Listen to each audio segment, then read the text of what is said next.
21वां अध्याय श्रावण महात्म्य। ईश्वर ने कहा, सावन महीने की कृष्ण पक्ष अष्टमी के रोज वृष के चंद्रमा की आधी रात के समय इस योग के आने से देवकी ने वसुदेव कृष्ण को उत्पन्न किया। यूं सिंह राशि के सूर्य आने पर महोत्सव करे। पहले सप्तमी के रोज दंत धावन कर अल्प भोजन करें। रात में जितेंद्रिया हो सो जावें। सुबह हो जाने पर उपवास नियम से करे। केवल उपवास द्वारा कृष्ण जन्माष्टमी का दिन बितावे। ऐसा करने से 7 जन्म के किए हुए पाप से निश्चित छुटकारा मिलता है। पापों से मुक्त हो गुणों के सहित जो बास है, उन भोगी से वंचित बास को उपवास कहते हैं। अष्टमी के रोज विमल नदी आदि के जल में तिलों के साथ नहा ले। शोभन प्रदेश देवकी के सूतिका घर को बनाकर उसे नाना प्रकार के वर्णों के कपड़ों से कलश माला तथा फलों द्वारा सुशोभित करें। दीपमाला पुष्प चंदन अगरू तथा धूप देकर वहां पर के कृष्ण की प्रतिमा रखें। जो कुछ भगवान कृष्ण ने चरित्र किया उसे लिखकर भक्ति के साथ अच्छे प्रकार से पूजा करे। देवकी सहित वासुदेव का, यशोदा सहित नंद का, रोहिणी सहित चंद्रमा का और कृष्ण सहित बलदेव की सविधि पूजन करने से मानव सभी वस्तुओं को प्राप्त करता है। कृष्णाष्टमी व्रत 1 करोड़ एकादशी के तुल्य होता है। इस प्रकार रात में पूजा कर नवमी के रोज सुबह देवी भगवती विंध्यावासिनी का कृष्णतुल्य महोत्सव करें। भक्ति द्वारा ब्राह्मणों को भोजन कराकर अभीष्ट गौ धन आदि का दान करें और कहे कि इस व्रत द्वारा कृष्ण मेरे ऊपर प्रसन्न हो। मैं गौ तथा ब्राह्मण रक्षक वासुदेव को नमस्कार करता हूँ। शांति हो तथा कल्याण हो, यूं कहकर विसर्जित करें। भाई बंधु के पास स्वयं मौन हो भोजन करें। जो देवी और कृष्ण का महोत्सव करता है वो विधिपूर्वक पूजा से हर साल उपरोक्त फल प्राप्त करता है। वह पुत्र संतान आरोग्य तथा अतुलनीय सौभाग्य प्राप्त करता है। यहाँ पर धर्म बुद्धि हो अंत में वैकेंट जाता है। श्रावण महात्म्य अध्याय। शरण करने वाली सती ने भक्ति और प्रसन्नता के साथ मुझको और तुमको भी प्रणाम किया। नारद। तदनंतर सती की ओर देखते हुए हम और तुम दक्ष के दिए हुए शुभ आसन पर बैठ गए। तत्पश्चात मैंने उस विनयशीला बालिका से कहा, सती, जो केवल तुम्हें ही चाहते हैं और तुम्हारे मन में भी एकमात्र जिनकी ही कामना है, उन्हें सर्वज्ञ जगदीश्वर महादेव जी को तुम पति रूप में प्राप्त करो। जो तुम्हारे सिवा दूसरी किसी स्त्री को पत्नी रूप में न तो ग्रहण कर सके हैं, नहीं करते हैं और न भविष्य में ही ग्रहण करेंगे, वही भगवान शिव तुम्हारे पति हों।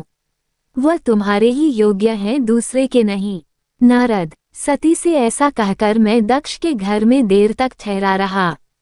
फिर उनसे विदा ले मैं और तुम दोनों अपने अपने स्थान को चले आए। मेरी बात को सुनकर दक्ष को बड़ी प्रसन्नता हुई। उनकी सारी मानसिक चिंता दूर हो गई और उन्होंने अपनी पुत्री को परमेश्वरी समझकर गोद में उठा लिया। इस प्रकार कुमारोचित सुंदर लीला विहार से सुशोभित होती हुई भक्तवत्सला सती जो मानव रूप धारण करके प्रकट हुई थी, कुमार अवस्था पार कर गई, बाल्यावस्था बिताकर के युवावस्था को प्राप्त हुई सती अत्यंत तेज एवं शोभा से संपन्न हो संपूर्ण अंगों से मनोहर दिखाई देने लगी। लोकेश दक्ष ने देखा कि सती के शरीर में युवावस्था के लक्षण प्रकट होने लगे हैं। तब उनके मन में ये चिंता हुई कि मैं महादेव जी के साथ इनका विवाह है कैसे करूं। सती स्वयं भी महादेव जी को पाने की प्रतिदिन अभिलाषा रखती थी। अतः पिता के मनोभाव को समझकर वह माता के निकट गई। विशाल बुद्धि वाली सती रूपिणी परमेश्वरी शिवा ने अपनी माता वीरिणी से भगवान शंकर की प्रसन्नता के निमित्त तपस्या करने के लिए आज्ञा मांगी। माता की आज्ञा मिल गई। अतः दृढ़ता पूर्वक व्रत का पालन करने वाली सती ने महेश्वर को पति रूप में प्राप्त करने के लिए अपने घर पर ही उनकी आराधना आरंभ की। गुलाब। ओम नमः शिवाय। गुलाब। चेरी ब्लोसम अध्याय 15। Cherry blossom. अश्विनी मास में नंदा प्रतिपदा षष्ठी और एकादशी में उन्होंने भक्ति पूर्वक थोड़े भात और नमक चढ़ाकर भगवान शिव का पूजन किया और उन्हें नमस्कार करके उसी नियम के साथ उस मास को व्यतीत किया। कार्तिक मास की चतुर्दशी को सजाकर रखे हुए मालपुओं से शिव की पूजा की और चिंतन करने लगी। मार्गशीर्ष मास के कृष्ण पक्ष की अष्टमी तिथि को तिल जौ और चावल से हर की पूजा करके ज्योतिर्मय दीप दिखाकर अथवा आरती करके सती दिन बिताती थी। पौष मास के शुक्ल पक्ष की सप्तमी को रात भर जागरण करके प्रातःकाल खिचड़ी का नैवेद्य लगावे शिव की पूजा करती थी। माघ मास की पूर्णिमा को रात भर जागकर सुबह नदी में नहाकर गीले वस्त्रों से ही भगवान शिव की पूजा करती थी। फाल्गुन मास के कृष्ण पक्ष की चतुर्दशी तिथि को रात में जागरण करके उस रात्रि के चारों पहरों में शिव जी की विशेष पूजा करती और नटों द्वारा नाटक भी कराती थी। चैत्र मास के शुक्ल पक्ष की चतुर्दशी को दिन रात शिव का स्मरण करती हुई समय बिताती और धाक के फूलों तथा दवनों से भगवान शिव की पूजा करती थी। वैशाख शुक्ल तृतीया को सती तिल का आहार करके रहती और नए जौ के भात से रुद्र देव की पूजा करके उस महीने को बिताती थी। ज्येष्ठ की पूर्णिमा को रात में सुंदर वस्त्रों तथा भटकटैया के फूलों से शंकर जी की पूजा करके निराहार रहकर ही वह माह व्यतीत करती थी। आषाढ़ के शुक्ल पक्ष की चतुर्दशी को काले वस्त्र और भटकटैया के फूलों से रुद्र देव का पूजन करती थी। श्रावण मास के शुक्ल पक्ष की अष्टमी एवं चतुर्दशी को यज्ञोपवीत वस्तुओं तथा कुश की पवित्री से शिव की पूजा किया करती थी। भाद्रपद मास के कृष्ण पक्ष की त्रयोदशी तिथि को नाना प्रकार के फूलों और फलों से शिव का पूजन करके सती चतुर्दशी तिथि को केवल जल का आहार किया करती। भांति भांति के फूलों और उससे उत्पन्न होने वाले अन्नों द्वारा शिव की पूजा करती और महीने भर अत्यंत नियमित आहार करके केवल जप में लगी रहती थी। सभी महीनों में सारे दिन सती शिव की आराधना में ही रहती थी। अपने इस मानव रूप धारण करने वाली सती विधि पूर्वक उत्तम व्रत का पालन करती थी। इस प्रकार नंदाव्रत को पूर्ण रूप से समाप्त करके भगवान शिव में अनन्य भाव रखने वाली सती एकाग्रचित्त से बड़े प्रेम से भगवान शिव का ध्यान करने लगी तथा उस ज्ञान में निश्चल भाव से स्थित हो गई।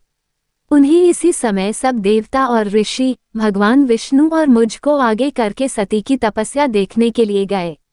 वहां आकर देवताओं ने देखा सती मूर्तिमयी दूसरी सिद्धि के समान जान पड़ती हैं। भगवान शिव के ध्यान में निमग्न हो उस समय सिद्धावस्था को पहुंच गई थी।